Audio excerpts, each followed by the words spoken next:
Welcome back to the Coming of Cage podcast, everybody, your Nicolas Cage movie review podcast. I am Derek, one of your two hosts, and your other host, Ryan, is right here. Right here, right there, right everywhere. That's what I hear anyway. Welcome back to the show. This is episode 47, our 47th Nicolas Cage movie. Creeping up Man, on the old 50. that's right. We're getting And I'm there. not talking about the police here. I'm talking about number 50 episode of this podcast. Yeah, man, it's pretty great. But like, I was doing some math here, and I believe since we started the show, he's released 8 more movies. But we've been doing it for like 2 years, so that's not that crazy. 4 movies a year. I mean, for most actors, that's crazy, but for Nicolas Cage, those are actually light. That's just a Tuesday. Right. Yeah. That's a light year for him.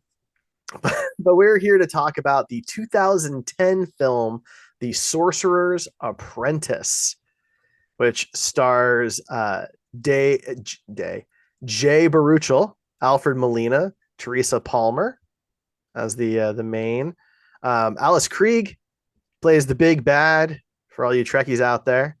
And of course, Nicolas Cage. This is based on the Fantasia, The Sorcerer's Apprentice sequence, the Disney movie Fantasia. For those who know that, that's what this is based off of. Um, yeah. It's directed by John Turteltaub, who has directed quite a bit that people would recognize, including both National Treasure movies. So he had already worked with Nicolas Cage twice before they did this movie together. Here, the movie is about, quote, a protege of the magician Merlin must train his teacher's successor, an introverted but resourceful physics prodigy, in the art of sorcery to prevent the return of Morgana Le Fay. Derek, had you seen this before we watched it for this podcast? I had not. Okay, so it was your first time. It was my, I think maybe second or third time. I did see this in theaters when it came out. Mm. No, I I don't missed know it. what really drew me in. In 2010, I was uh well into my adult years.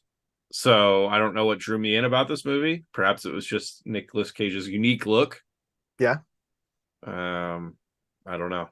But I've never seen, I think I've seen parts of Fantasia. I don't think I've ever seen the whole thing, so it wasn't that. Well, so Ray, my wife, she had seen it, and she actually watched this with me. She very rarely sits down to watch these with me, and she watched this one with me. So I know she was a fan, and she was the one who brought to my attention all the Fantasia aspects of it and everything like that. Like we'll get to. There's a big scene that's straight from basically from Fantasia. Can So I ask you a question that so that you can answer on her behalf? I can try.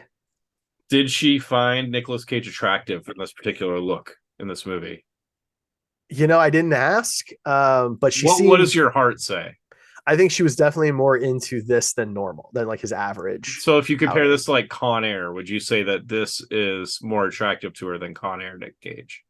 See, I think that's tough because like he's got kind of the same hair in It's not both. the same. It's It's totally different. it's pretty close, man. It's the long flowy hair. He doesn't have that It's much. not that long in this one.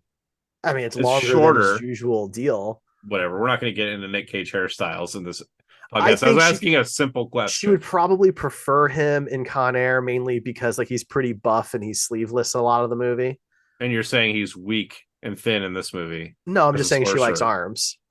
She does like beefy men. That's all. And he's all Okay. covered up by this giant coat like the whole movie, And sometimes a hat, but we'll get into that. Yes. Okay.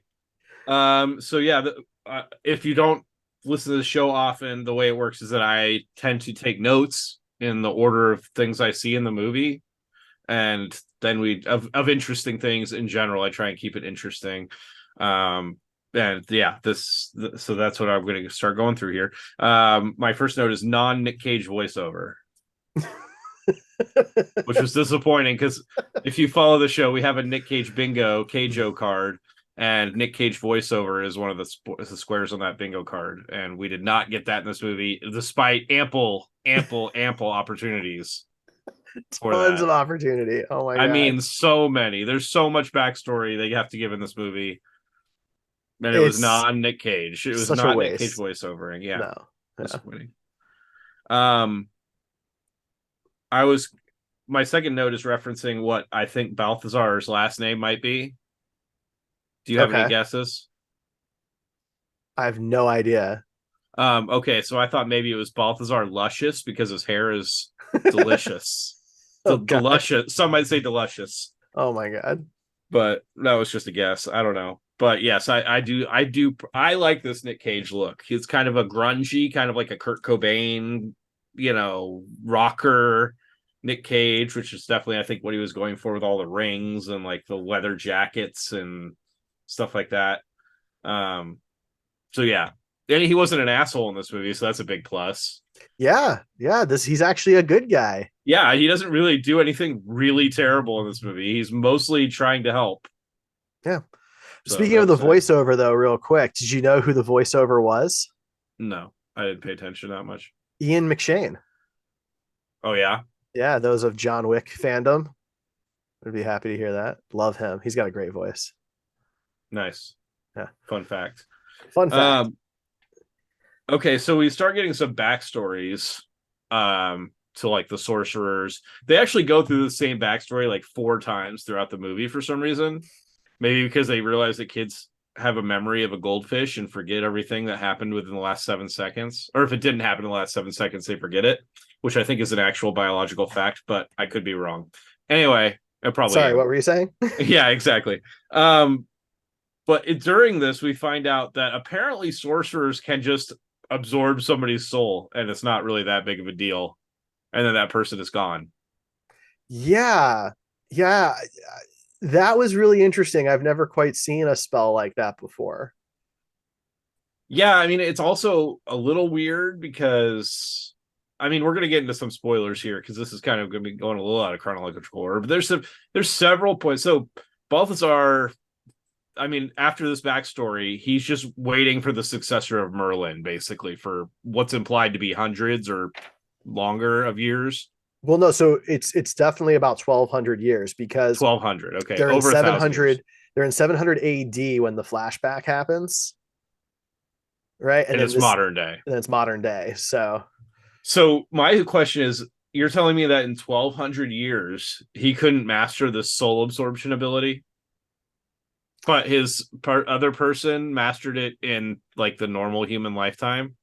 I don't know that it was a mastering thing. It sounded like it was something that like shouldn't really be done. That Right, like but I mean, there's a lot of times in this movie, maybe not a lot, but there's several times in this movie where I'm like, why doesn't he just do that and then the movie's over? But that's probably why he didn't do that because then the movie would be over. well, no, because I think it's because you can't guarantee that you'll regain control when that happens, and that was part of the issue, right? Is that So then just Morgana lock yourself in a nesting doll and call it good. can you trap yourself? Well, he trapped himself in a piss jar or whatever that thing was, or No, a he milk. didn't do that. The jar did that. Right, but I mean, if you have an artifact that can do that, then why wouldn't you just do it? Well, who's going to protect it? Who cares? Well, because if it gets open, then you start all over again. Okay, but at least you saved the world for however long you were in there. Well, he did that Anyway, anyway. I'm just saying that seems like a really powerful spell to set up the beginning of the movie with, and then never have anybody do that again. He does it at the end of the movie. Well, kind of. He tries to. He fails. Yeah, he tries to. Yeah. Yeah, then my next note is too much backstory. Because it's literally like 15 minutes of them just saying whatever they need to say to set up the movie. It was a lot of setup. And like I said, they go through it multiple times. So I don't know. That was a lot. I will say, I remember this. I was looking forward to reviewing this movie because I did watch, like I said, watch this movie in theaters, and I remember enjoying it. Not like the best movie ever or anything, but it was a serviceable, fun film at the Mhm. time, and I think that still stands true today. But I mean, having now, I mean, at that point, I hadn't been a movie critic professionally like I am now. Sure. We on Screen Heroes we were movie critics, and then here we do some critiquing, and Yeah. so I found a lot more wrong with it now than I did back then. That's a Um, shame. so we get some kids passing notes Yeah. We had to have the backstory of the sorcerers. Now we have to have the backstory of the of movie. this kid that nobody cares about. Yeah, Yeah. he's just a kid. So yeah, he like writes on a note. He's trying to catch this girl's attention, and he draws like King Kong on a window, and it That was happens to cute. like line up with the Empire State Building or whatever. And so the girl like laughs at that, and so then he writes her a note that says, "Do you want to be my girlfriend? Check yes or no." Hmm. And so he sends the note over to her, and then when she goes to hand the note back to him, it blows away and gets caught on like in like a bunch of ridiculous situations So that many, are yeah. against physics. I mean, I guess at the end Well, it's shown that it's like a magical thing, yeah, but exactly. This is not coincidence. the note is so sticky was my next note because it literally stuck to everything. Hmm. Things that it should not have stuck to. Just physics don't agree with it. But yeah, it turns out the note was leading him to Balthazar, Nick Cage's character, the whole time. The Arcana Cabana, When Nick which is Cage, great. I love the name of that, by the way. yeah, I do have that as a note later. But the, the backstory basically said that Merlin had given Balthazar this ring, and this ring will choose or will show him the next like successor to Merlin or whatever. And so this 1,200 years Nick Cage has been waiting. It shows him going through like all these children in All different around the world. different countries and everything else. And none of them, the little dragon ring doesn't work on any of them. But then when this kid shows up in his store, it works. And then let's see, what's my next note? Oh, Nicolas Cage, executive producer, because I think the credits were still going at this point. It's so many credits. I said that Um, to Ray. I was like, this is a lot of yeah, credits. and it's still going like 20 minutes into the film. But yeah, he was an executive producer on this, which I thought was interesting. Yeah. Yeah. Um, Usually you just see Saturn. You don't see his name. right, exactly. And this one wasn't Saturn. So, Saturn was involved. They oh, weren't the was it main because it was still a Disney movie, Disney? Yeah. but Saturn was involved. Um, yeah. So then, he's in this Arcana Cabana place, whatever, Arcana Cabana, whatever. And while Nick Cage is going to go get him some magic thing, which there's a lot of random ass magic things in this movie. So many. Um, he has this ring on his finger and he's like moving it around, moving his hand around, and it's making something else move around behind a wall. And Balthazar told him not to touch anything, but he still keeps fucking around with this thing. And he eventually has this Russian nesting doll that was shown in the backstory to hold like all these spirits of Mhm. all these different bad sorcerers. Followers of Morgana. I don't know if they'd call those warlocks or something different, but yeah, they're bad sorcerers for the purpose of this. And so yeah, he cracks one open on accident, and Dr. Otto Octavius shows up. He gets built Oh, out of bugs. It's like Oogie Boogie. Nick Cage befriends a miner, Okay, I which wasn't sure if that counted or not. I counted it. Why not? Okay. They Okay. seemed friendly prior to this big fight. Yeah. So yeah, I put that on there, and then yeah, I have Dr. Rochtavius for my next note, because when the little nesting thing opens, it's just like a bunch of roaches coming out of the jar and building up into a person, which Yeah.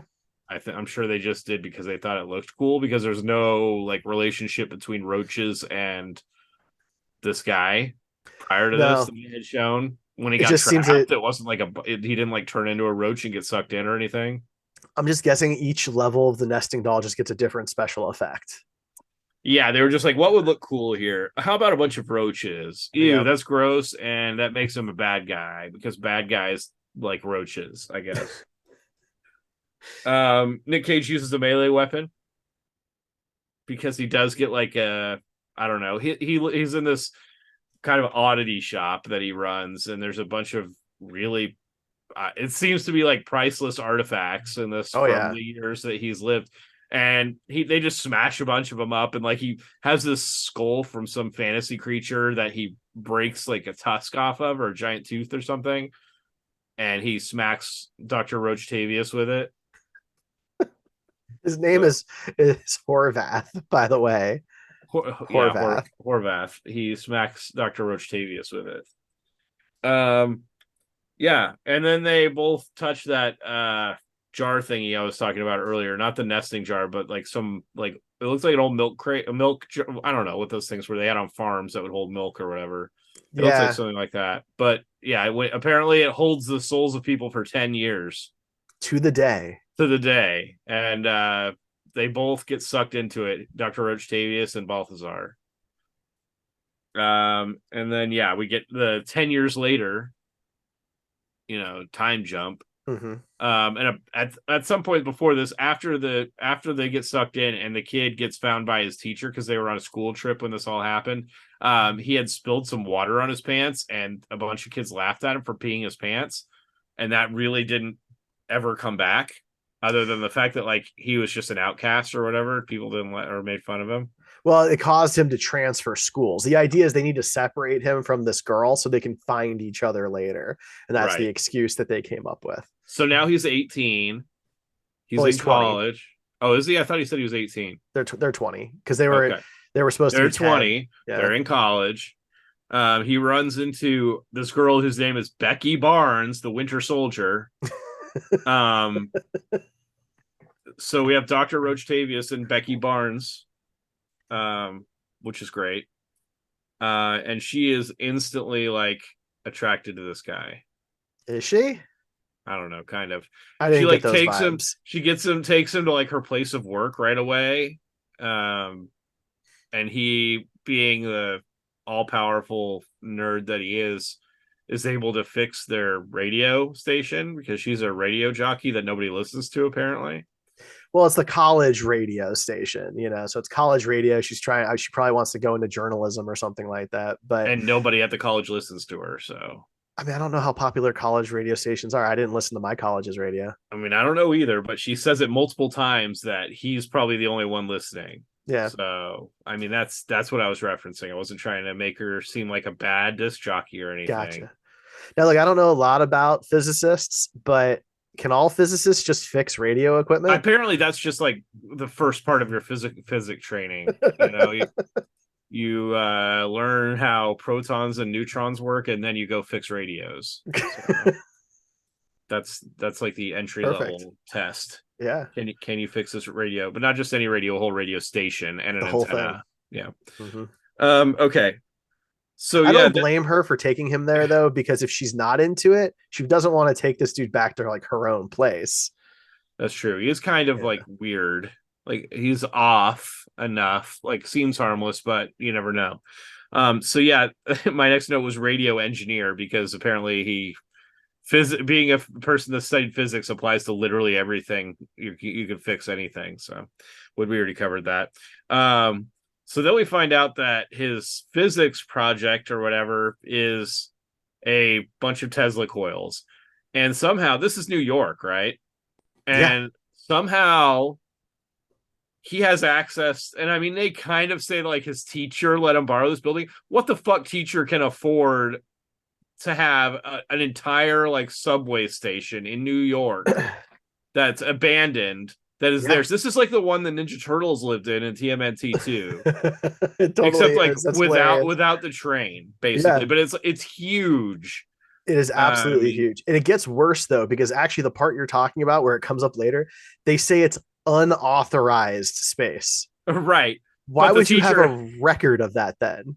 Right. Not only that, but why would the teacher be like, hey, it's cool if you go in here and set up a bunch of dangerous electrical equipment as a student that is learning and probably might blow something up or totally unsupervised. Yeah. Yeah, okay. But as soon as I saw that space, I turned to Ray and I go, so we're gonna have a battle here later. Yeah, something big is gonna happen there at some point. I mean, first of all, there's no space like that in New York, especially not available to a teacher or a student like that. No. And especially not that you're gonna be allowed to set up Tesla coils in. So yeah, it was a weird, you really had to, like, sorcerers are one thing, magic, we've all seen that, but a person getting that much space in New York is real suspension of disbelief, especially because he's not a sorcerer and could not have used magic at all to obtain this place. Right, exactly. At this point, he has a ring that he never wears, and that's it. Yeah, exactly. And he doesn't even know really what it is. So, but right. I did think that place looked a lot like the place where Alfred Molina's Doc Ock dies in Spider-Man 2. That wasn't a subway station. It wasn't, but they looked, the aesthetic was just really similar. It just I connected to feel like me. that's a stretch, Do but you think? Okay. I'm glad that it meant something to you. But yeah, I feel like that's a little bit of a stretch Okay. personally. Fair enough. Anyway, so we get a shot of this antique jar that they got sucked into at somebody's house. And like a wife complaining that she hates this jar, or the husband complaining that he hates this jar, and the wife like, I think it's pretty, blah blah blah, and it starts shaking like violently, and Dr. Roachtavius comes out, and immediately they're like, okay, and then nobody's like really freaked out. I mean, Well, the wife faints. well, she faints, but the guy is just like standing there. I think they're in shock because Alfred comes out and he's like, "Am I the first one out?" And Right, she faints, and so but that's his he answer. answers, or No, does he not answer? no. Oh, okay, So either way, Horvath just like contextual clues sure, but infers. I feel like in reality, if this happened to me, I probably would not just stand there. I mean, that's fair. I mean, think there's a lot of reasonable reactions. I don't know what I would do, but I feel like standing there while my wife is fainting is probably not what I would do. I would probably say bye, wife, and just run, or try and get her to run with me. But if she's already unconscious, then what are you gonna do? You tried. I'll make sure to let your girlfriend know. Though she'll listen to this, and then I'll be in trouble. So yeah, then he finds out that he's the first one out because of context clues, and he takes the bottle and throws it out the window instead of just like smashing it. It's a great scene, though. It's a great scene, but it's like you know that this guy's going to be coming out within a minute of you, and instead of smashing it and just being done right there, you take the time to walk it over to the window and throw it out the window of a very tall high rise, to where Nick Cage has like 10 minutes to get out of this bottle. I don't know. Maybe if you just crack it or something, then it lets the person out. Well, then what was smashing it gonna do?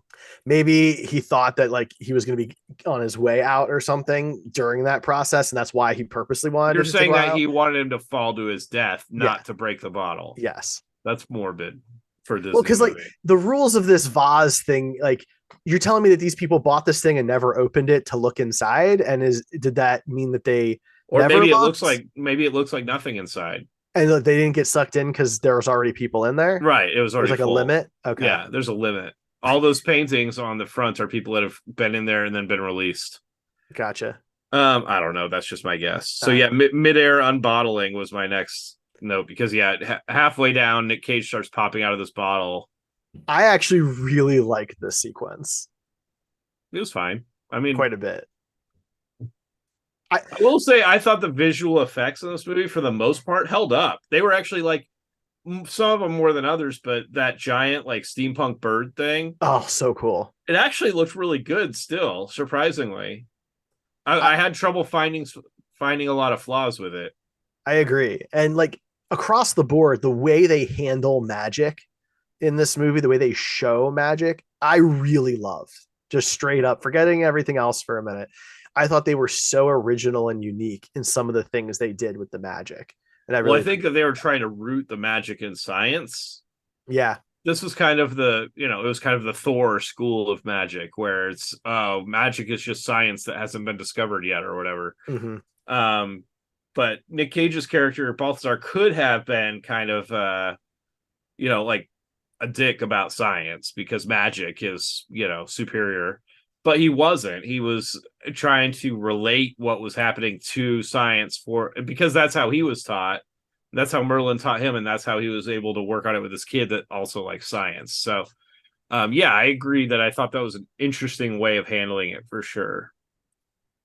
And so he comes out of this jar and survives by flying away on was this the eagle?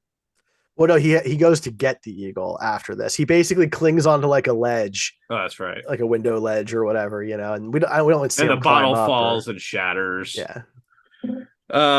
So he goes to find the eagle, and now he has a hat.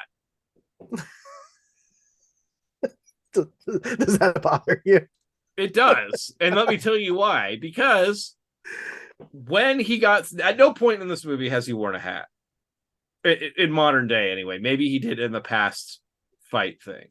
But when he got sucked into that vase. There was no hat there, right? I mean, maybe there's one around him, or he like had it in his pocket or He's something. got that giant coat. I mean, you remember the book scene, right? He can't have just had a hat folded up in his coat, No, but he could have that giant book it wasn't a giant book. It was a little book that folds into a giant book. that Why couldn't he that have had? turned giant.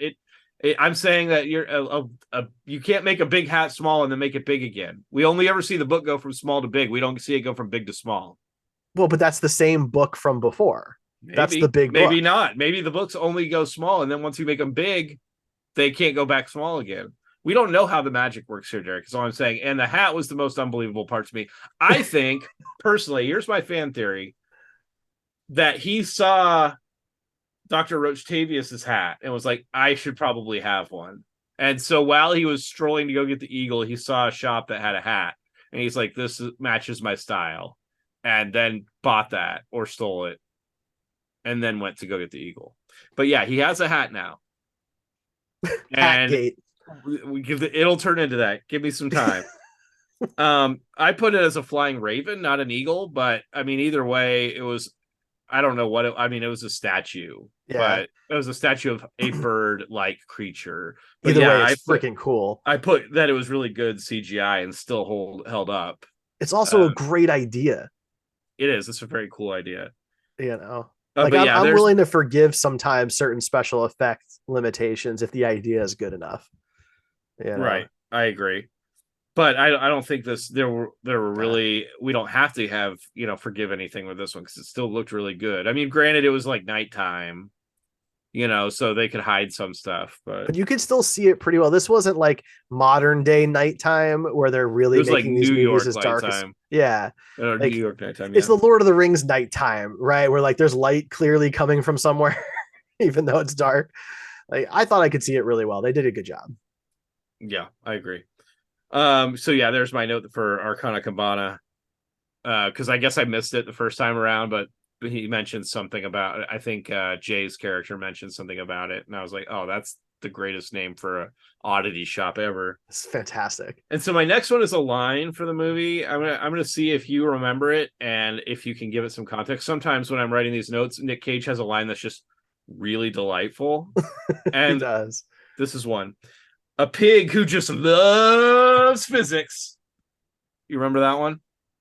I do.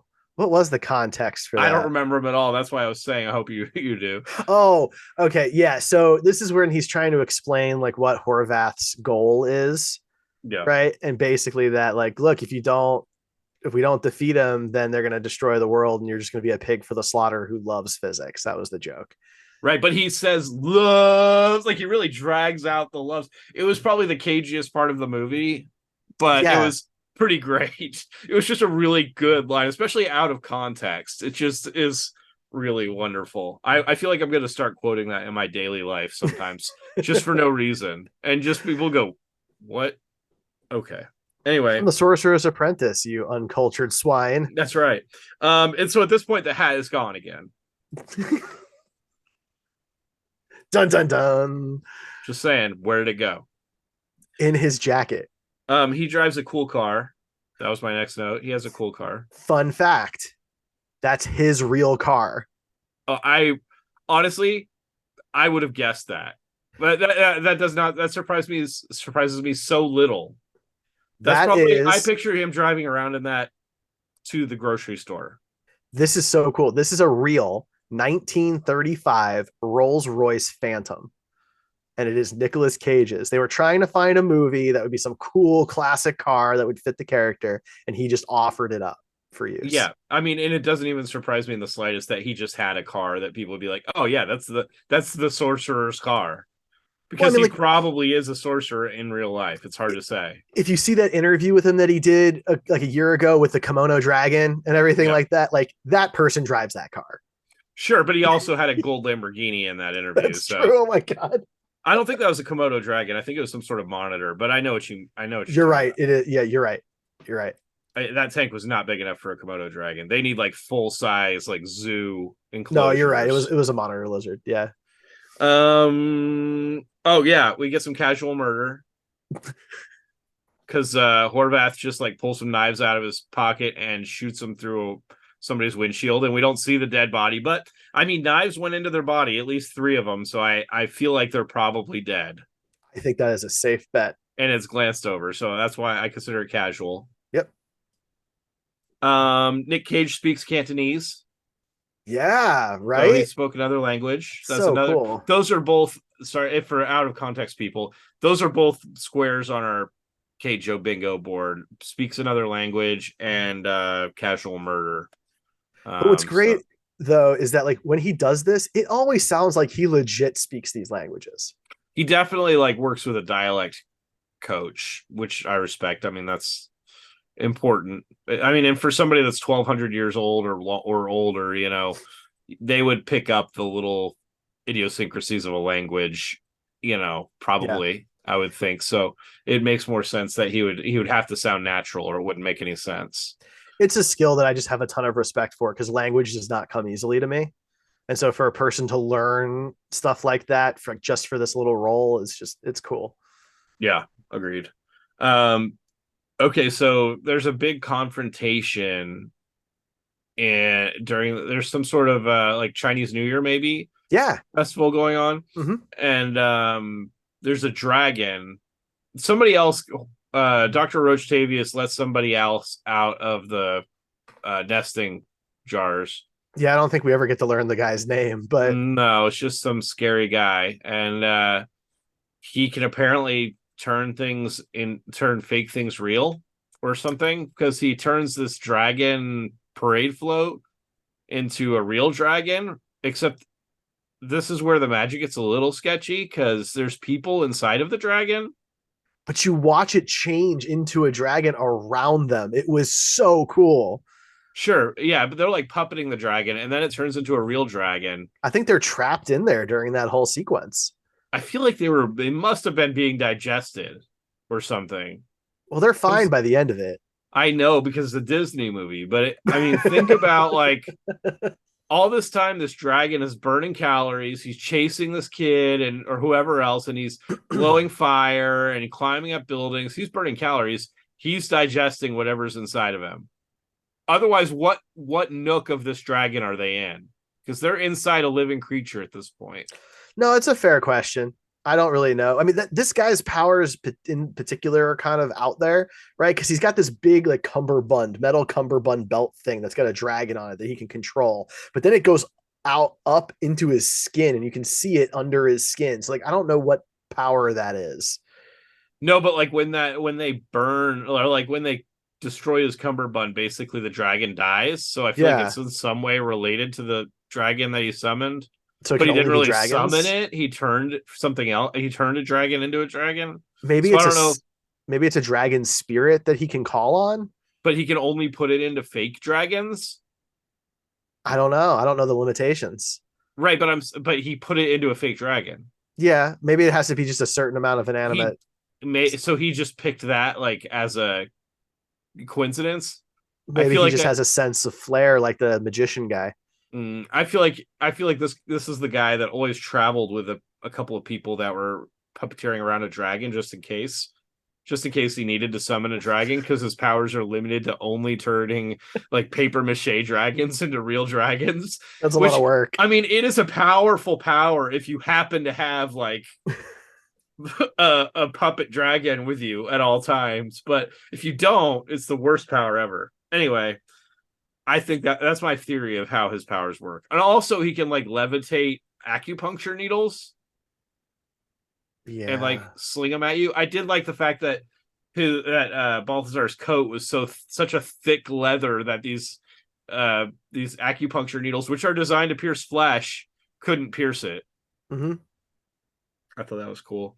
Yeah, so my note was what happened to the dudes inside the dragon, because it shows like this whole thing collapsing around him.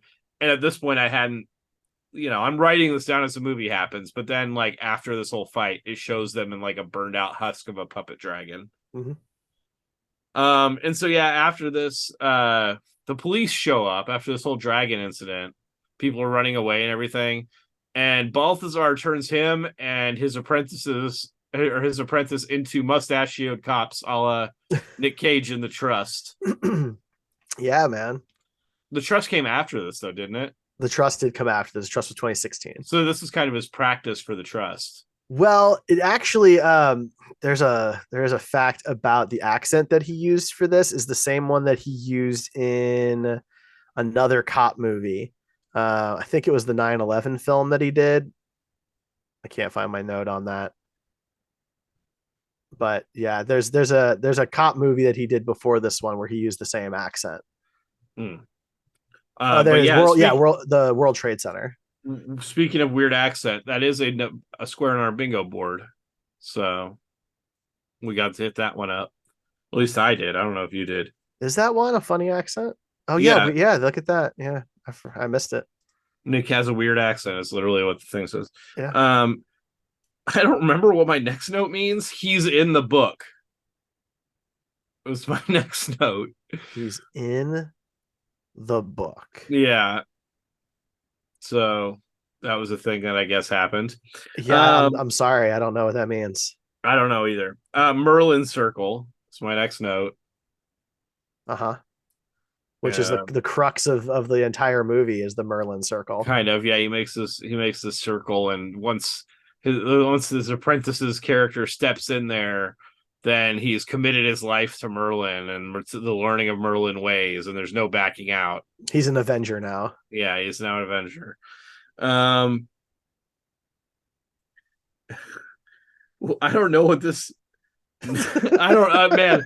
Some of these notes are just things that I found funny in the moment, and I have no memory of the context. Oh no. Oh, okay. I do remember this one now because it was really funny. So, his apprentice accepts this role. He steps into the Merlin circle, and Balthazar hands him these shoes and says, "You have to put on these shoes." Right. Because the rubber in your soles blocks the energy flow. Mm-hmm. And so Jay Burshall's, or however you say his name, Dave, his character, calls them old man shoes. And then the camera slowly pans up to Nicolas Cage's horrified face. And he's got the widest, like, vampire's kiss eyes. And he's like not smiling, but he's just like in shock that this kid just called his shoes old man shoes. It's and awesome. It was just a wonderful expression. And I don't know if we've seen that particular expression from Nick up to this point in 50 movies almost. I mean, we've seen the wide eyes in Vampire's Kiss, but like just that combination of everything was just delightful. It just made me laugh, and even if you just pull up a still, it just makes me laugh seeing that expression. I don't know what it is. It's just he nailed that. It was so funny. Wiggling pickle is my next note.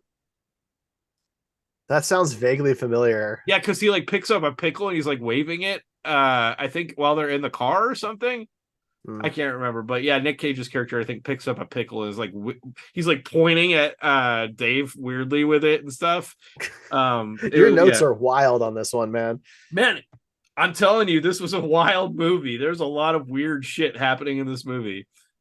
For the viewers, you just got a nice treat of Derreck shooting water or whatever he's drinking all over himself and being shocked at what happened. So now he's cleaning off his shirt. It's leaking. My water bottle is leaking. I don't know. You've got a drinking problem. Yep. Airplane reference. So great. My next note was he's got that Riz. What does that mean? That's a modern slang term. For Riz is the ability to talk up a member of the opposite sex or same sex, I guess, if that's true too. To talk up or to like, engage with someone that you want to be a romantic partner. Like it's like flirting essentially, but flirting smoothly would be Riz. You're saying Dave has that ability? I'm saying that when he brought the girl back to the Tesla coils, I don't know if that's what this point was. He's very smooth and he plays the song that he heard her play on the radio. Yeah, that was a pretty cool scene. Yeah, I don't remember if that was the scene. That is a cool scene though, right? Like he's trying to show her his whole project and they have to go in the little cage together. It's all intimate and the music's, the shocks are set to tones and everything. It's a cool scene. It's a very cool scene. Yeah. And again, I don't remember if that's actually the scene I'm talking about. But at some point he was kind of smooth talking with her. I think that's And probably that scene then, could because be. he's not a smooth guy usually. And then we get the hat return. Tracking that. Dude, I this hat, okay. If we get an interview with Nick Cage ever, if we get to talk to him, which we will, I'm making it happen by putting it out into the universe. Manifest, Ryan. I am going to ask him specifically if like it was in his contract that, or if he just had this hat laying around and he's like, this would be really cool. And he's like, I'm gonna wear this hat in this scene. Like even when it doesn't make sense that his character has a hat because he didn't have a hat a few seconds before that. I feel like there had to be some behind the scenes reason I why this feel like hat I would need to come and find a go. way to hide a hat on my person so I can randomly be wearing it and then not wearing it when I'm around you. If you can do that effectively and make it so the hat does not look like it's been compressed in any way, But I'm not a sorcerer. He's got and it's a magic. leather, well, I don't want to hear it then. You were the one that brought it up, not me. Anyway, hat is back, yeah, and then we get Uncle Balthazar, Yes, it's so good. Oh where he's yeah. pretending to be his apprentice's uncle, so as not to cock block him, as the kids would say. But he does try and keep him from the States by like trying to keep him training, but he gives some other excuse so as Yeah, I not mean, to like the idea here is alarm. right. Like Hovarth is around. He's trying to free Morgana, and he's got the Grimhold and everything. And here Dave is like, I'm gonna go on a date, dude. It's fine. Yeah, and he asks this girl, he's like, hey, do you want to come down to my underground subway tunnel where nobody can hear you scream and I have a And bunch of electricity? she And she's said like, hell yes. yeah, let's do this in New York. I'm like, man, this girl is trusting. And what's interesting about we don't see anyone connected to her ever in the movie. Like there's that one scene where she's in the coffee shop talking to some people, but we don't Sure. get to hear any of it. So we're not introduced to any of these people. We never hear their voices. We don't know. Like it's like she does not have friends or family. So you're saying that she's the perfect person to murder if somebody wanted to murder someone I'm in an underground bunker in New York, I'm saying that she is a very underdeveloped character. but also that she'd be the perfect person to murder Sure, this is one of by those movies. circumstance. I'm just saying in that circumstance. This is one of those movies where it looks like the cast is relatively even from the sexes, right? You've got three male leads and then there's three women, and and all, but like they basically have nothing to do in most of the movie. Right. And yeah, that's true. I mean, yeah, They're I don't all really have three an of them argument are with that. very underdeveloped, I don't right? even remember the other two, so I Well, just one's remember Morgana, who we get to see for approximately 4 seconds of the movie. right? And then there's Veronica Is that the Balthazar. one that was his love interest? Yes. Yeah, okay. It's not really evenly balanced because she has a lot of screen time, his girlfriend or whatever, but Balthazar's love interest and Morgana gets sucked up into Balthazar's love interest in the first like 3 minutes of the movie, and you never see her again. Mm-hmm. And then all you see then is his love interest, who comes in the last 2 minutes of the movie. Right. It's not balanced, I'm not saying no. I'm saying that like from a casting perspective, they're making I it look like guess. it's balanced, but it's Why don't they not. just That's what I'm list a saying. bunch of female extras from the movie just so that it looks balanced then? I mean, No, geez. I'm with you. I'm saying it's an appearance thing. That's it's I if you watch the movie, that's not the case. I have another quote here, not from Nicolas Cage, because I thought it was so ridiculous. The character of Dave says to this girl that the coils are his life. The coils are my life, is what he says, He does.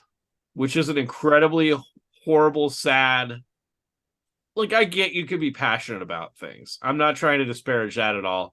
But saying your entire life is what's in this unauthorized subway bunker where your murder area where you bring a woman by herself and try to electrocute Good. her. He's got a sad life. His buddy, what's his buddy's name? Bennett. His buddy is like, you have to participate, man. Like, get into the world, participate with people. Yeah. right? Like that's like his buddy's entire purpose for being in the movie is to like push him out the door. And later, when like all this shit is going on or whatever, he even says like you're participating, like Yeah. So Balthazar at some point realizes that now, or not Balthazar, Dr. Rochtavius realizes that Balthazar has an apprentice, so he has to go find an apprentice. So he finds Chris Angel and it's so funny. decides to recruit him because Drake apparently Stone. he's a Morgana person. And this guy is like a modern Morgana person who's designed to look like very Chris Angel, that whole look. Fun fact. He's played by Toby Cabell. He and Alfred Molina were in another movie together the same year, The Prince of Persia, which I also saw in theaters, sadly. Well, there you go. So you saw both of these guys. I know, twice. And I didn't even realize that fact. And you would think it would be important to my life, but it's not at all now. So yeah, he brings this guy in, and this guy's like a kind of a cocky. He's not evil, or at least doesn't seem to be evil. He just like is full of himself, and wants to be famous and uses his sorcerer powers to be famous. But then at some point, I don't remember the circumstances leading up to it, but Dave ends up in a bathroom somewhere, and there's a confrontation between him and Chris Angel that it's pretty funny. Yeah, it's just like this weird bathroom confrontation, and Dr. Rochtavius shows up and gets thrown into a mirror. This is a good scene. So Dave is walking Becky to, I assumed school, but it turns out just to be yoga class that's also at school. I don't know. And so he decides to go to the bathroom after dropping her off. And we had just been told that, by Horvath, that they're like waiting for him to be alone, and he's immediately alone. So here's Chris Angel, right? And it's a pretty funny scene because the guy's like, come on, give me your best spell. Hit me with your best spell. Go ahead. Put the ring on, like it's a pretty good scene. I liked it a lot. And the whole mirror dimension thing is very cool. Yeah, it does raise some questions again, but we're not going to get into that. The multiverse, but we already went through that on Christmas Carol. I don't want to get into the multiverse again. So yeah, during the bathroom confrontation, we get a repeat of the backstory again because it's been 14 minutes since they've said it, so we have to remind everybody about the backstory. And at some point, I'm trying to remember the context of this one too. Somebody, I think Dr. Rochtavius tries to mind wipe somebody or like Jedi mind trick them. And Chris Angel says these are not the droids you're looking for because it was a very like Jedi like thing. Oh yeah, it's straight up that scene. Yeah, he's like, you don't need my identification. And the guy goes, I don't need your identification. Right. Yeah, like that. Right. It's straight up the same lines. And I mean, what's interesting is Disney didn't own Lucasfilm yet. But there's always been little ties between the two companies. Sure. But before you move on from the bathroom scene, though, there is arguably the most ridiculous thing that this movie brings to the table, which is the term the Prime Merlinian. Yeah, that was a funny one. And this is the first time it's uttered. This is the unobtainium of this movie. Right. The Prime Merlinian. Can we make that your job title at the Coming of Cage podcast? I'm the Prime Merlinian. Yeah, I feel like that is a suitable title for you. You have kind of the opposite of Balthazar's hair, but thank you. Yeah, I'm not sure that was a compliment, but I'm glad you took it that way. Oh, no, I know. No, I mean, I think it works for you. Just like Balthazar is not the Prime Merlinian. Dave is. I know. And you're way better looking than Dave. So if you deserve it, you deserve it more than he does. So I appreciate that's your official new Coming of Cage podcast CEO title. Is that how I should introduce myself and when we do the show? Maybe not every episode, but I do think at the bottom, if on our video, you should have a little thing that pops up that says Derreck Prime Merlinian of Coming of Cage. I'll take it. And you can have one that pops up for me that says Ryan Janitor of Coming of Cage podcast. Is that the title you want? I don't want it, but I feel like I took that with Screen Heroes, so I'll take it here. Okay. So Dave has another date with this girl in his murder bunker. and he realizes that Balthazar has spilled some crumbs on the floor from some food, and there's like some pizza boxes. And so he's like, "Oh man, I gotta clean up. I've got 10 minutes until she gets here." And Balthazar's like, "Okay, I'm gonna leave then." And so he leaves, and then Dave, who has his mastery of magic is mostly just hitting himself in the balls with energy, he decides to cast an entire Fantasia spell from the book. It Yeah, kind this of is the scene blows that's my straight up. mind that you didn't realize this was a fan. Well, I guess that Ray had to explain to you that this was a Fantasia scene. No, she told me before we watched the movie. Oh, okay, So I hadn't gotcha. seen it yet. Then obviously once this scene happens, I'm like, oh yeah, Yeah, I mean, I've never seen all of Fantasia, but of course I know that scene. That's like the most iconic scene of the yeah. movie. For those who don't haven't watched, it's the walking broomsticks and they're all Yeah, and alive. the mops The and mop, stuff yeah. like that. Yeah. So yeah, he casts this, and it seems to be working well. So he goes and takes a shower, and he comes out, and like the whole room is flooded, which seems weird considering there's like electric, you know, coils all over the place and things like that. And it's a abandoned subway that, presumably doesn't have the strongest wiring set up. Well, they cut to like a set of outlets that are actively scared about the water, Mm-hmm. which Yeah, I found this interesting too because I have that. Somehow outlets are alive was my next note. what was that? I don't know that I don't remember that part of Fantasia, if I'm being honest. I don't think Mickey had electricity. Yeah, that was a weird choice by the filmmakers. But yeah, like the outlets, on a normal like US outlet, there's the two dots at the top and then the like thing for the ground wire. And it's like making faces, like the two holes at the top are eyes. But yeah, it's like making faces like it's actively scared of the water that's happening, which I mean, just so happens to stay right underneath them. I assume Dave's spell just made other things alive too. But the spell, like I could picture brooms and mops being around in, Merlin times, but I'm pretty sure electrical outlets weren't around during Merlin times. So I agree. I don't know. That's weird. So yeah, she shows up while all this is going on, and he's trying to stop it and can't. And he basically tells her to leave. In the most awkward way possible. Yeah. He couldn't say, "Hey, a pipe burst and the place is flooded," or I don't know, any number of And things. meanwhile, the mops are like fondling him from behind. I don't really know what that was. Is that part of the spell that like the mops sexually harass you? Yeah, I'm sure. I'm sure that's definitely Merlin There's put that like in there. one He's like, literally poking into his butt, or like, I don't know. It was a really weird he thing. wanted brooms with attitude. Yeah, I guess. But yeah, so she leaves, and then it shows him like walking alone in the dark, and he just happens to stumble across where she's at, and then he Oh, I leer. think he's going to places that he thinks she'll be. Like he's Well, been then stalking her. right, but he's not like trying to apologize. He's just going to try and find her to leer at her Yeah. creepily, like Yes. through a window, which is 100%. what he does. Yes. Because earlier in the movie, he's at the park, right? And he's eating a sandwich with Balthazar, and at first he doesn't understand why they're there. He's like, "So what's so special about this bench?"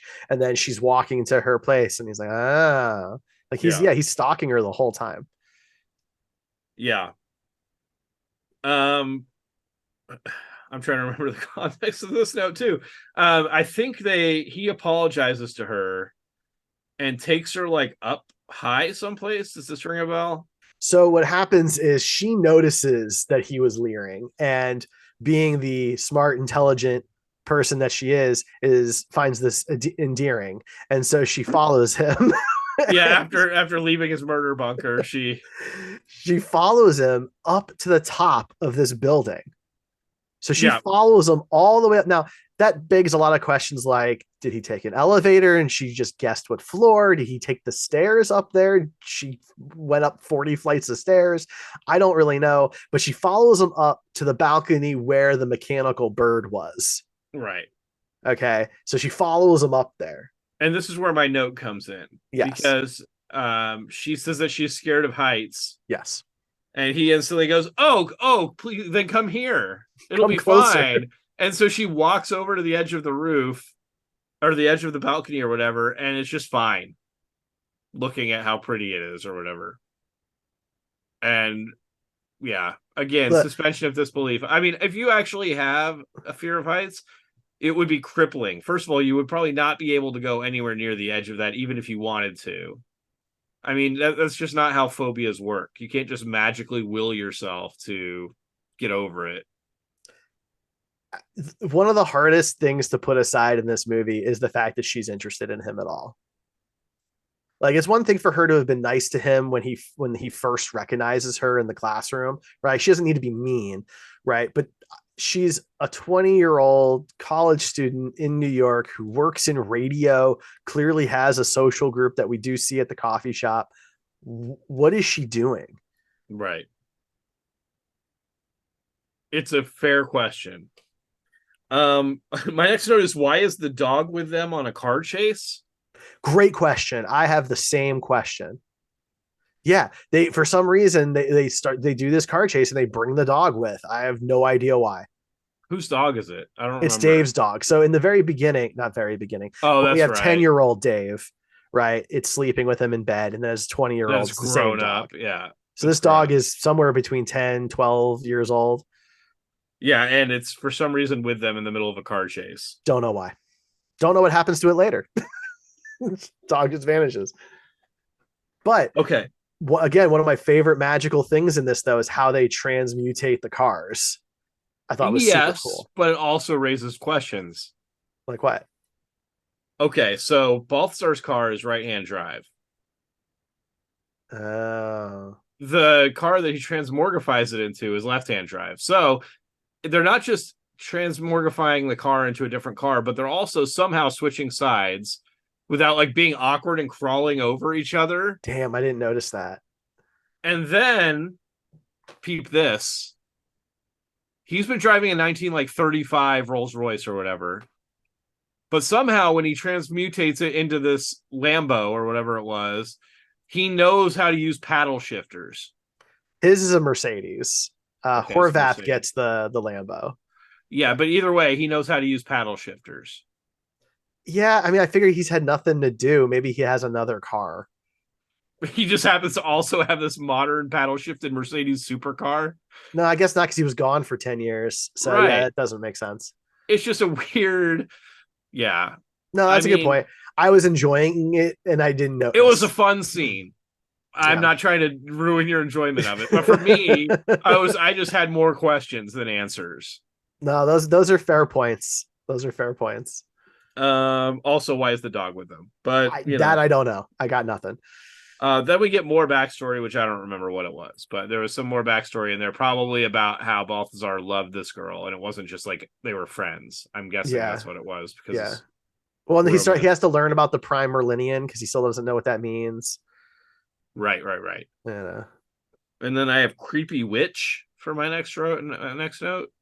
Oh, is that the Salem witch girl? So she's the Yes, next. yeah, yeah, yeah. So the next one in the Grimhold in the nesting doll is a 12-year-old girl from Salem, Massachusetts. Who From was hung as a witch or yeah, whatever. and I was really excited for her character, and she's in it for 45 seconds. Yeah, approximately. Is she? She was a cool. Like the character design was really cool though. Yeah, I was Um, really I would have I was very interested to see what they were going to do with her, and then she's immediately gone. So Horvath, I guess we did skip over one bit. So Horvath needs to free Morgana, and what we learn is that each layer of the nesting doll is harder to open, apparently, and so he needs more and more magic ability to open those next layers. So in order to get to Morgana, he needs the power of 3 sorcerers. So he kills and steals the power from our buddy Drake Stone, Chris Angel, and then he does right, the same thing to this girl, this Salem witch. I forget her name. right. Quicksand rug. That was cool. Yeah, that So was a there's a neat running scene. joke between Horvath and Balthazar about like old spells, right? Like the mirror, the Hungarian mirror spell is Right, an old Balthazar likes spell. to use like classic spells. Right. But this Persian rug quicksand or whatever is like an older spell. He makes a quip about it. But I thought it was a really neat, like, whole kind of sequence. Yeah, it was. He sinks into the rug like quicksand. Um, Coil on car is my next note. Because they at some point attach one of his coils Oh, to the front of his car. later. Yeah. I feel like Well, we I skipped mean, some stuff, but okay, then go ahead and share what we skipped. I mean, I just put the stuff that was interesting in there. well, yeah. So there has to be a bit of a falling out because like what ends up happening is Dave gives the Grimhold to Horvath and his Merlin ring to save Becky because they've captured Becky, right? Because of course they've captured Becky, Right. The love right? interest. You got to do that. She's got to get captured, and so even though they're all gonna die, he saves her for now. And he and Balthazar have a bit of like a dust up over it, and Balthazar is gonna go fight Horvath on his own, and he knows he can't really win because Horvath's got 3 rings now, or four rings now, including Merlin's ring. But he's gonna go do it anyway, and that's when Dave realizes that he can help even without his powers because he earlier in the movie we learn that electrical water and electricity take away a sorcerer's powers. But he also, there was a part of the tale of the Prime Merlinian was that he could cast spells without a ring. Well, yeah, but he doesn't think he can do that yet. I mean, we all No, know that but that's about to happen, yeah, right? Like that's obviously going to be the climax of the film, but right. he doesn't know. So they strap a coil to the front of this old Rolls Royce. Now, I have You'd a think big he could problem just here. transmute it into a pickup truck or something. Well, so here's where I have a really big problem. The last we saw the car, it had been turned into a Pinto and had been crushed by that dump truck. How He did they just get? transmute it. Who did? Balthazar When? off screen, unimportant. The car is magically back. That bothered me that the car was magically But back. also, like for real, why couldn't they just transmute or turn it into a pickup truck instead of just like strapping the coil to the grill? Well, Balthazar could, but he's not there anymore. It's Oh yeah, just that's Dave true. and Becky. Good point. And so Um, Dave has to send Becky up to a giant satellite dish on top of a skyscraper because, of course, you have to do that to the person who has a fear of heights. right, right. She has to overcome it for his growth as a character. God. Morgana is my next note. Yeah. Morgana gets freed. You could have never seen that happen. She's pretty cool. She's fine, I guess. I You like see Alice her for Creed. approximately like a minute. Yeah. Sorcerer fight Mm-hmm. is my next note. This is as exciting as you imagine. I thought the sorcerer stuff was pretty cool. I mean, there's the whole bit about um, Balthazar fighting the bull. Horvath turns the bull, The the Wall Wall Street. Street bull, Yeah. to life, and there's a big fight. I thought that was really cool. And earlier in the movie, we see that statue. I'm like, okay, so that's obviously going to be Yeah. alive at And some point. Horvath is like admiring it. So yeah, Yeah, you know he's gonna do something with it. I thought that was pretty cool. But yeah, I mean, there's this fight where obviously Balthazar doesn't have enough power to fight Horvath, and he's trying not to die, essentially. Meanwhile, our Morgana is creating this pentagram in the sky to raise a undead army. I'm just gonna be honest, my memory gets a little fuzzy here because I started to get bored. Really? Yeah. Oh man. I mean, it was just kind of a generic like Disney fight. I thought it would. There are cool points, but mostly like I don't know. It didn't. Nothing really stood out. The problem with like magic fights and sorcerer fights and like Harry Potter and things like that for me is that I'm an action fan, right? So I want to see really cool choreography. I want to see interesting things happen. Well, so And in the so beginning, when they're in the Arcana Cabana before they get sucked into the vase or whatever, I really liked when Horvath uses some magic to control a sword that he's not holding. And so Balthazar has to sword fight a sword while Horvath is like 10 feet away. And I yes, thought that was pretty I cool. thought that was interesting. Yeah. That was almost martial arts choreography. But this the problem with like magic fights for me is it's just like a bunch of people going like this.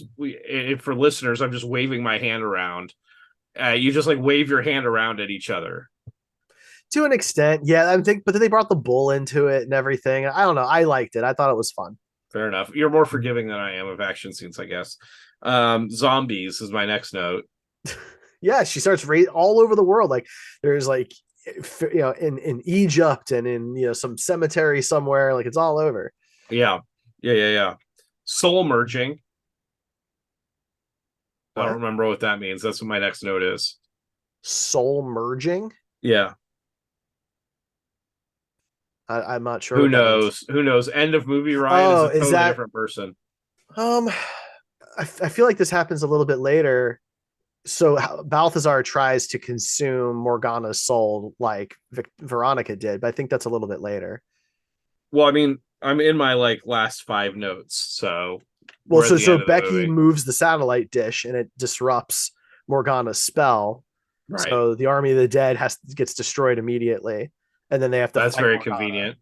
Yeah. Yeah, that was a little disappointing. I was hoping to see a little bit more from that, like at least You have were a couple of hoping them for show like a up. worldwide effect on from the sorcerer battle. Not like that, but like I expected, like maybe a few would show up at the fight. That's fine.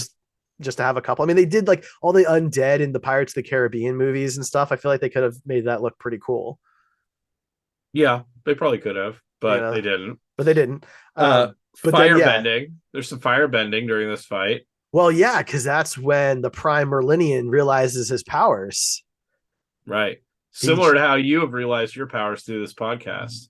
obviously, Yeah. yeah, Approaching 50 episodes, you're starting to realize you can cast magic without a ring. I'm the Prime Host Linian. No, I like Merlinian better. Don't try and ruin that. Uh Tesla coils finally come into play after being set up the Finally, whole movie God, because electricity ruins sorcerers apparently yeah. because their magic is based in science. Mm-hmm. Nick Cage dies in the end. Yeah, so I wasn't sure if this counted since he gets brought back to life. Um, we did mark it on our board, but I could understand, you know, if there was an argument against it. I'm not going to complain. I just Okay, wasn't well there you sure. go. I'll take it. Yeah, but then he comes back to life, so it's rendered meaningless. This death at the end of the movie. Dave uses like he makes like his own defib with his sorcerer powers to shock him back to life. Right. Which is really what you should be using your sorcerer powers for. I mean, he is a physicist, so he understands exactly how much magic electricity you have to put into somebody's heart to Right, like that restart would it be the without part exploding it. that I would be worried about right there. I mean, this dude just figured out how to use his powers. Right, like and even then he's not great with it.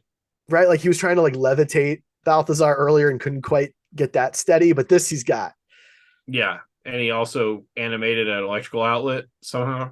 somehow. So yeah, he comes back to life, and that's the end of the movie. Or is it because there's an after credits moment that I don't remember anything about? Derek, do you want to fill us in on what the after credits stinger was? Yes, I will, because I was hoping it was going to be something specific. But it was not. Because what happens is when Dave shows up and everything, Horvath loses his staff that has all the rings on it. Yeah. He also loses his hat. Okay. Mhm. And then we never see Horvath again. We don't know what happened to him. We don't know what happened to the rings or the staff. They're just not shown at all. Ever again. The most powerful ring in the world, along with 3 other very powerful rings, just laying somewhere in the park. We never find out what happens to any of that. So the post-credit scene in my head was going to be something where we see him picking up the staff, right? Or somebody going over to the area where the staff might have been and being like, oh, the staff is gone. And so is Horvath, right? But no. Instead, we cut to some type of shop, like another oddities shop, but I'm assuming not Balthazar's Arcana Cabana. And we see the Fantasia hat that Mickey wears, but a live action version in like a jar, right? One of those Which bell for jars. most people just look like a general wizard hat. You know? I mean, it's cute. I think it would have been cuter just to have that in the background of the shop, right? But whatever. And then some figure who I assume is supposed to be Horvath, but they probably filmed this later and Alfred Molina wasn't available anymore, comes by and picks up his hat off the counter. And that's the whole scene. And there's been no sequel ever since. So, and we still don't know what happened to any of the rings or the staff or Horvath. Right. No clue. One of the most powerful sorcerers to ever live is just running around New York City. But we're fine. It's fine. Everything's fine. What would you have thought if the post-credit scene was just a cockroach running through all the rings? Just one cockroach. That would have been weird. That would have been my pitch for an after credit scene. It's too close to the last Aquaman. Okay, so something we did on the last podcast or the last episode that was fun was we looked at some of the best and the worst reviews of the movie that we're watching. And so I have a couple pulled up here. On IMDb, Quiet B1 in July 2010 wrote, "The best thing you can say about the movie based on the credits is it employed a lot of people. Nicolas Cage spouts his lines like he's reading fortune cookies. Wait, is that bad or good? I don't know.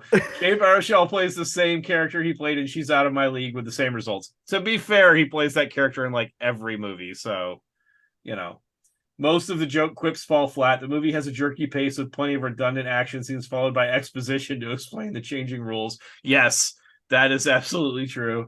The homage to Mickey's Sorcerer's Apprentice was fun, but too long. A Star Wars reference made you wish you were watching that classic. Nothing seemed fresh. Situations and special effects seem to be borrowed from other films of the same genre. Grasping for something good, that would be the score and the sound, which I know Derek does appreciate score and sound in movies. So, but I also think the special effects were pretty good. So I would disagree with that point. Yeah.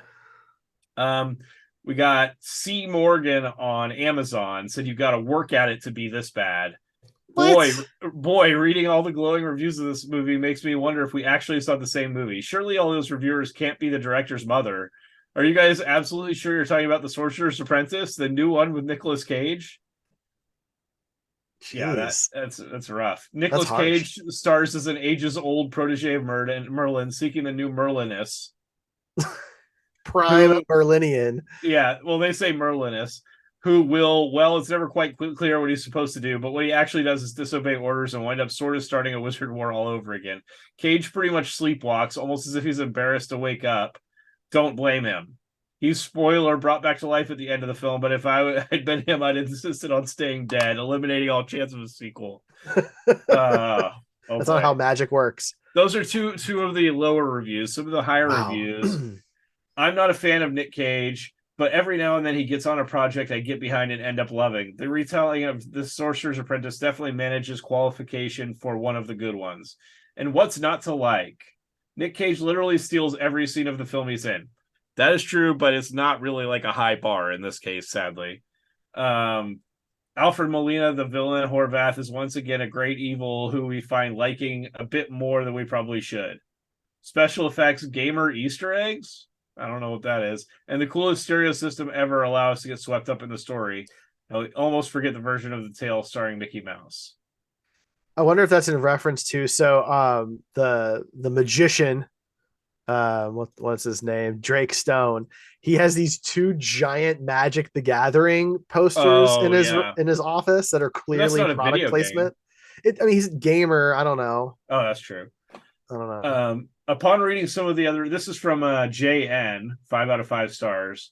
Upon reading some of the other reviews, especially the 1-star reviews that say about the main character Dave being whiny and that the story is not believable, I feel that Jay did a wonderful job in portraying this character. He's supposed to be whiny and stupid. And this particular story is being pulled unwillingly into a world that not many people believe in. I think the casting was done very well. I know Nicolas Cage looked rough in the movie. However, if you were supposed to portray someone that old, you would have to look a bit rough yourself. This is a great fantasy movie. You can't expect a fantasy movie to be believable. They did a great job with this movie, and I do recommend it to those who actually like fantasy movies. I do not recommend this movie that are highly skeptical of such movies. That's the sentence. Okay. So, yeah. All right. I'm assuming it meant I don't recommend this movie to people that are highly skeptical of such movies. Or that are, I don't know. I don't know what he's going for there, but yeah, there you go. There's some top reviews and some bottom reviews. All which we right, agree with things from both of those, I think. I guess. A couple final fun facts. This one I think you'll appreciate, Ryan. So there is a scene I guess we kind of skipped over where some Horvath creates some wolves that chase Dave around, and they used real wolves in Yeah, this that scene, in was a these cool scenes, scene. but the wolves were apparently too tame and affectionate, so they had to go in and post and CGI their faces to look angry. Yeah, I mean they were still pretty cute. So Right? I thought you you'd can only like do that. so much. Yeah. Right? Good wolves. Brie Larson had auditioned for the role of Becky. Okay. So that's the thing there. And for all the tech people out there, this was the first feature film ever to use Kodak's Vision 3 250D 5207 film. It was provided to them ahead of release for those who care about those things. Which I'm not. So Okay, so now we need to rate the movie. yeah, man, let's do it. I have a feeling we might be a little farther apart on this one than usual. We'll see. Oh, We'll see. Um, all right. So I'm going to go first on quality on this one. I think okay. I'm going to go first. Um, I really enjoyed it quite a bit. There's obviously some significant plot holes that we've covered throughout the movie, but I really enjoyed it, and I want to rewatch it. I think it's a movie that I'll probably buy and have around because I think it's fun. It's something I can easily watch with Ray or my kid, and it's just kind of a fun, lighthearted movie. I really liked the way the magic was portrayed. I really do, You did and mention that, yeah. the sound editing was good. The sound effects were great in this. The score was fun. I enjoyed it. It didn't distract or anything, but I wouldn't say it was anything to like write home about. But I really enjoyed it. So I am actually going to give this a 14. Okay. I'm at a 12 on it. It was fine. I mean, it was enjoyable, but it was on the higher end of his average movies, I would say. But 14 is too high for me, so it's going to be a 12 for me. Totally fair. So that puts it in line, by the way, with The Family Man. For those interested in that, it's going to be right Which on I think par. was a better movie. I'm surprised you rated it so high, but Well, I matched The Family Man. I I kind of would looked have into thought. it. I mean, you and Family Man, you really liked that movie, so I did, but I also really liked this one. I thought this one was a lot of fun. It's not as tight of a story, but I think it was a lot of and fun. or not as personally meaningful to you. Yeah, but I really enjoyed it. I really did. Fair enough. All right, caginess. This It one's a was a little little tough. it was a little cagey. I mean, there were moments. And I think part of it was he was just having fun making this, it seemed Mm-hmm. like he enjoyed playing this character. I was thinking like a 5 or a 6 in there. I mean, it's not super cagey, but you do get a few moments. Yeah, no, I agree. I was thinking of 5 myself. So we'll just go So with a 5 then. That's fine. okay. All right. So a 13 on quality and a 5 on caginess. Now, of course, we spin our wheel o cage to find out which movie we talk about next, but we always have to put a new movie back on the wheel after we've removed a movie. So replacing The Sorcerer's Apprentice will be Seeking Justice. Seeking Justice joins the wheel. So to find out which movie we're talking about on episode 48 of the show, you'll have to go to comingofcage.com or follow us at Coming of Cage to check out our Wheel O Cage spin. We'll also have, of course, our Cage O Bingo series, and we post trailers of the movies that we're going to watch. We post links to our YouTube version of the episodes, links to all of our podcast apps where you can subscribe on your app of choice, whatever that may be. But go ahead and subscribe to something. Give us those clicks and views and listens. Ryan, is there anything else for The Sorcerer's Apprentice? No, it was fun though. I mean, if you like Nick Cage movies and you want to watch someone with your kid, this would probably be a good one. Agreed. All right. Well, thank you everybody for listening and or watching. We are the Coming of Cage podcast. I'm Derek. That's Ryan. And we're just a couple of pigs that love physics.